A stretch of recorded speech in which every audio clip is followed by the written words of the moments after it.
Hello student, दर्शन BEd college की online classes में आप सभी का स्वागत। आज हम स्मृति मेमोरी टॉपिक पर चर्चा करेंगे।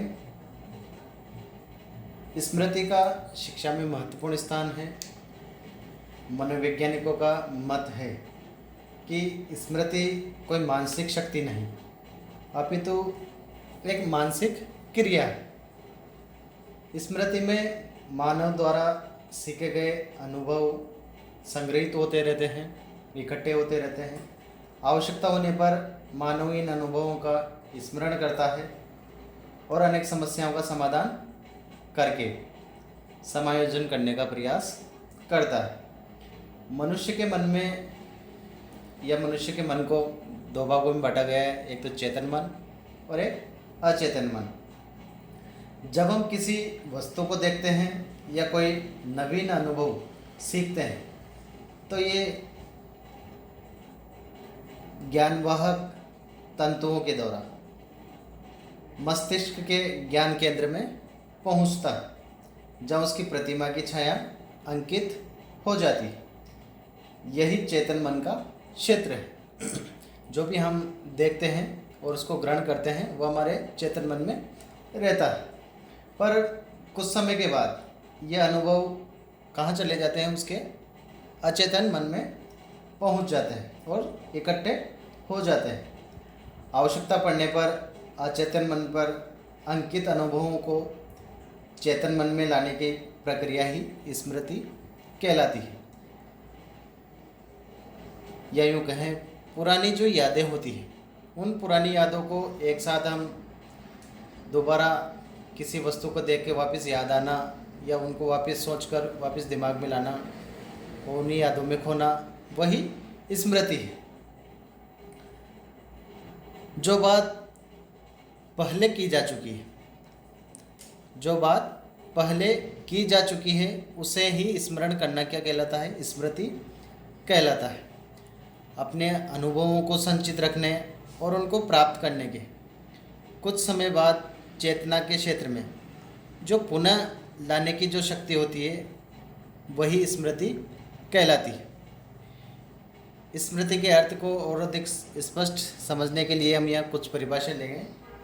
सबसे पहले रायबर्न के अनुसार देखें, इन्होंने स्मृति के संबंध में कहा है कि जिस शक्ति द्वारा हम अपने अनुभवों को संचित करते हैं तथा कालांतर में उनको पुनः चेतना के क्षेत्र में लाते हैं, उसी को स्मृति कहा जाता है।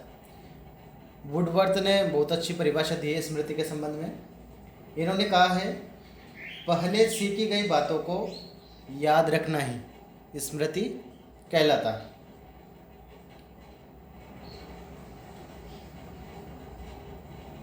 स्मृति के सोपानों के बारे में चर्चा करें तो स्मृति के सोपानों को हम 4 भागों में डिवाइड करते हैं: अधिगम, धारण, प्रत्यास्मरण, अभिज्ञान अथवा पहचान। फर्स्ट देखें हम अधिगम, लर्निंग। स्मृति के लिए सीखने की आवश्यकता होती है। बिना सीखे किसी अनुभव का स्मरण नहीं कर सकता। व्यक्ति बिना सीखे किसी अनुभव का स्मरण नहीं कर सकता। बार बार अभ्यास करके हम उस अनुभव को अचेतन मन पर अंकित कर देते हैं। अच्छी स्मृति के लिए अधिगम के नियमों का पालन करना आवश्यक है। दूसरा देखें, धारण। धारण स्मृति का दूसरा महत्वपूर्ण चरण है। जितने समय तक सीखे गए अनुभव अचेतन मन पर संचित रहते हैं उसी को धारण कहा जाता है। धारण शक्ति में किसी प्रकार का परिवर्तन संभव नहीं है। फिर भी कई प्रकार के तत्व हैं जो धारण को प्रभावित करते हैं, जैसे रुचि और ध्यान, सीखने की विधि, सीखी सामग्री की मात्रा, सीखने का अभ्यास आदि जो तत्व हैं वो धारण को प्रभावित करते हैं। तीसरा जो सोपान आता है प्रत्यास्मरण। प्रत्यस्मरण सीखे हुए अनुभवों को अचेतन मन से चेतन मन में लाना ही प्रत्यस्मरण कहलाता है। प्रत्यस्मरण धारण शक्ति पर निर्भर करता है। प्रत्यस्मरण को प्रभावित करने वाले बातें मानसिक और शारीरिक स्वास्थ्य, संकेत, प्रयत्न तथा सुखद या दुखद अनुभूति आदि। हम कई प्रकार के एग्ज़ाम जब देने जाते हैं तो जैसे ही हम उनके क्वेश्चनों को देखते हैं तो हम प्रत्यस्मरण करते हैं। जो पहले हमने जो पढ़ा है उसी को वापस दोबारा याद करना, उसी को वापस हम दिमाग में लाते हैं। अचेतन मन से चेतन मन में लाना, वो क्या कहलाता है? प्रत्यस्मरण कहलाता है। चौथा जो सोपान आता है अभिज्ञान या पहचान। अभिज्ञान एक मानसिक क्रिया है जिसमें व्यक्ति किसी पूर्व अनुभव की हुई वस्तु का पुनर्स्मरण कर उसे अच्छी प्रकार पहचान लेता है। अभिज्ञान में साहचर्य का नियम अधिक प्रभावी होता है। अभिज्ञान या पहचान मतलब पूर्व में देखी गई वस्तु को वापस दोबारा देखना और उसे पहचान लेना। स्मृति के प्रकार, टाइप्स ऑफ मेमोरी। स्मृति के प्रकारों की बात करें तो ये कई प्रकार के हैं। तात्कालिक स्मृति, स्थायी स्मृति, यांत्रिक स्मृति, तार्किक स्मृति, सक्रिय स्मृति और निष्क्रिय स्मृति। सबसे पहले देखें हम तात्कालिक स्मृति।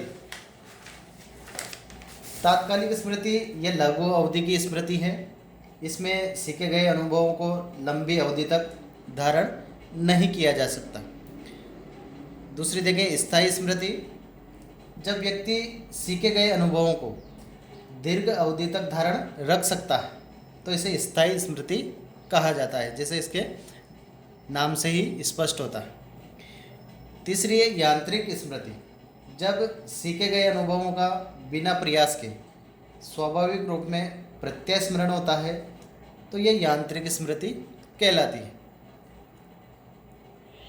अगली आती है तार्किक स्मृति। जब किसी अनुभव को तर्क वितर्क करके याद किया जाता है तो ये तार्किक स्मृति कहलाती है। इसमें तर्क वितर्क किया जाता है। अगला आता है सक्रिय स्मृति।